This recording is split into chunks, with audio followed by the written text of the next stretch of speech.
YSR Congress party కీలక నేత మంత్రి అంబటి రాంబాబు మునుపటి సంక్రాంతి మాదిరిగానే ఈ సంక్రాంతి పండుగ నాడు కూడా హుషారుగా కనిపించారు. భోగి పర్వదినాన్ని పురస్కరించుకుని సత్తెనపల్లి పట్టణంలో జనవరి 14వ తేదీన నిర్వహించిన భోగి వేడుకల్లో రెచ్చిపోయి స్టెప్పులేశారు. తనదైన జోరు హోరు ప్రదర్శించి సత్తెనపల్లి పట్టణ వాసులనే కాక రాష్ట్ర ప్రజలను సైతం ఆకర్షించారు. డప్పు చప్పుళ్లకు లయబద్ధంగా డాన్స్ చేసి అలరించారు. ఈ కార్యక్రమానికి పెద్ద సంఖ్యలో హాజరైన వైసీపీ మద్దతుదారులు, కార్యకర్తలు చప్పట్లతో అంబటి రాంబాబును మరింత ఉత్సాహపరిచారు. గత ఏడాది సంక్రాంతి సంబరాల్లో భాగంగా అంబటి సరదాగా వేసిన స్టెప్పులు చర్చకు దారితీశాయి.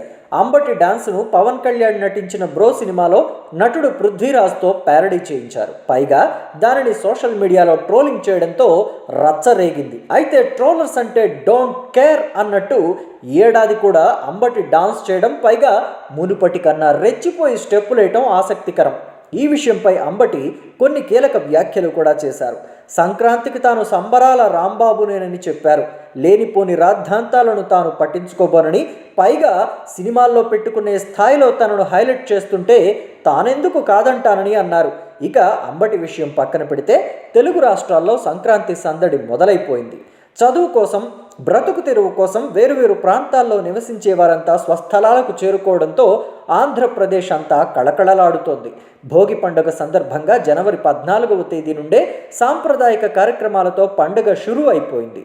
ఎక్కడ చూసినా భోగి మంటల కోలాహలం కనువిందు చేసింది. చిన్న పెద్ద అనే తారతమ్యం లేకుండా ప్రతి ఒక్కరూ కులాసాగా గడుపుతున్నారు.